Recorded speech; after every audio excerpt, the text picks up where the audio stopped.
Praise తలాడ్ everyone. ప్రియ సహోదరి సహోదరులందరికీ మన ప్రభువైన యేసుక్రీస్తు వారి శ్రేష్టమైన నామంలో వందనములు.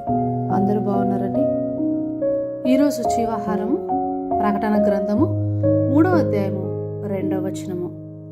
నీ క్రియలు నా దేవుని ఎదుట సంపూర్ణమైనవిగా నాకు కనబడలేదు కనుక జాగరూకుడవై చావనయ్యున్న మిగిలిన వాటిని బలపరచుము. Revelations chapter 3 verse 2. Be watchful and strengthen the things which remain that are ready to die, for I have not found the works perfect before God. Amen. Hallelujah.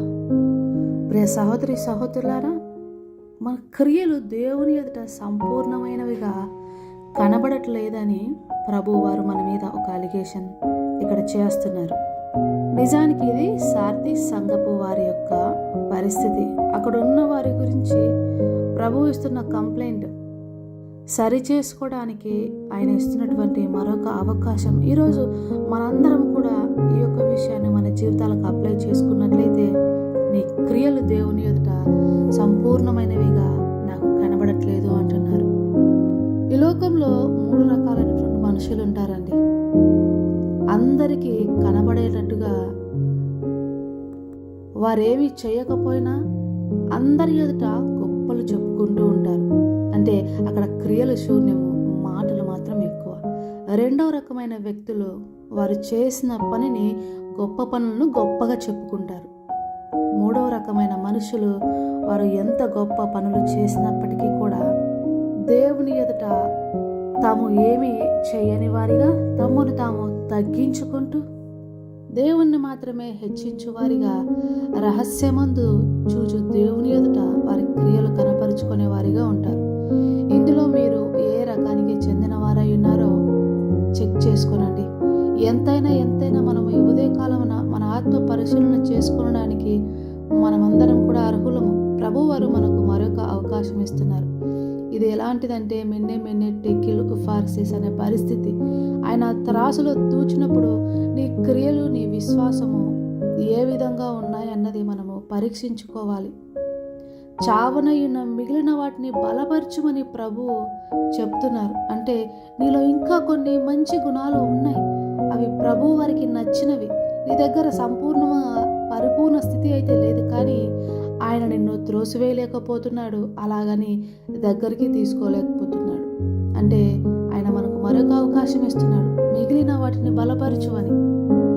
Galatians chapter 5:22-23లో చెప్పబడినట్లుగా ఆత్మఫలములు, fruit of the spirit is love, joy, peace, patience, kindness, goodness, faithfulness, gentleness, self control.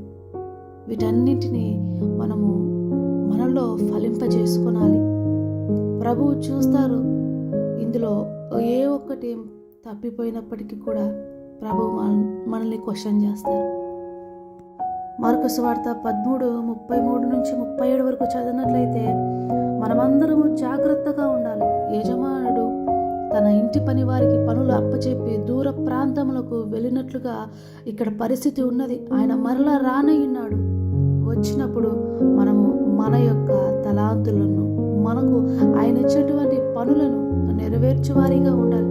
సేవకులకైతే ఆయన హెచ్చరిస్తున్నారు, వాక్యమును ప్రకటించండి, సమయమందును అసమయమందును ప్రయాసపడండి. Season out of season ఏది లేదు, ఏ సమయము లేదు. మీకు ఇచ్చిన దానిలో మీరు నమ్మకంగా ఉండండి, ప్రయాసపడండి. సమయం చూసుకోమాకండి, డబ్బును చూడమాకండి.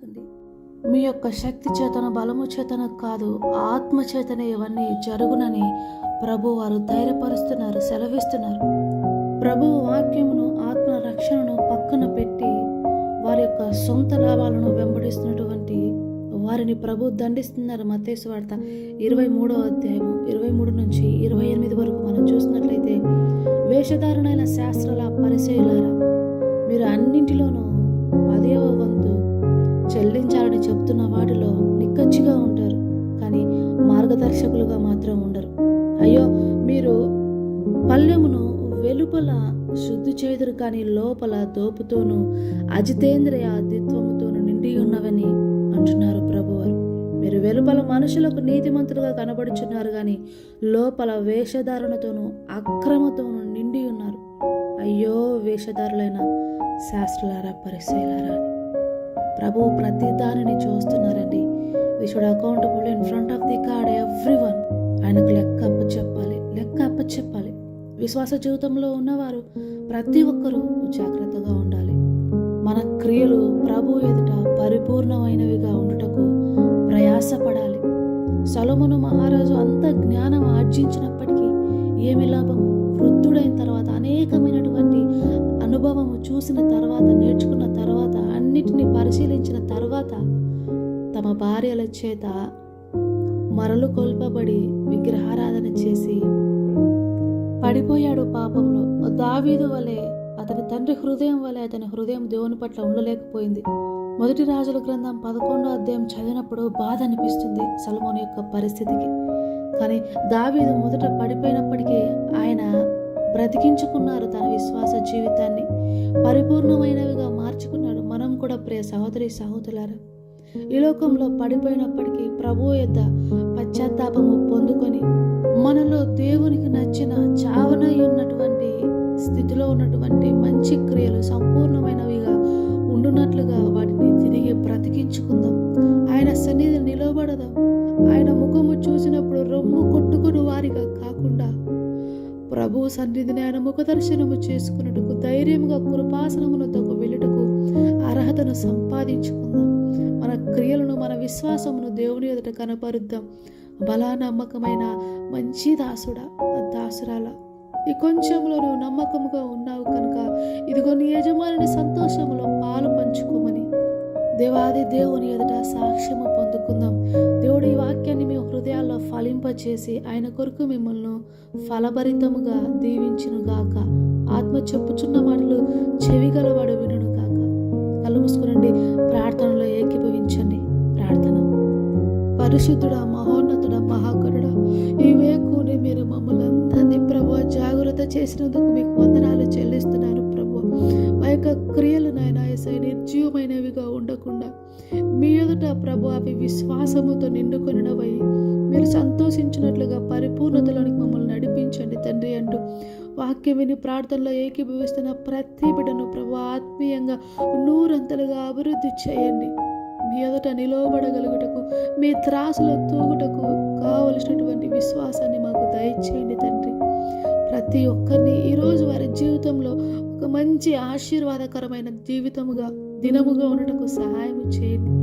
బ్లెస్ చేయండి వారిని, వారి కుటుంబాలను, వారి బిడ్డలను, తల్లిదండ్రులను, వారి యొక్క కష్టార్జితమును ప్రతి దానిని మీ పాదసన్నిధిలో సమర్పించుకుంటూ ఆత్మీయ జీవితంలో అంచెలంచెలుగా ఎదిగించమని సమస్త స్తుతి మహిమ ఘనత మీకే చెల్లిస్తూ నా ప్రభువును, నా రక్షకుడును, త్వరలో రానయ్యున్న నా యేసు నామములో అడిగి వేడుకుంటున్నాను పరమ తండ్రి.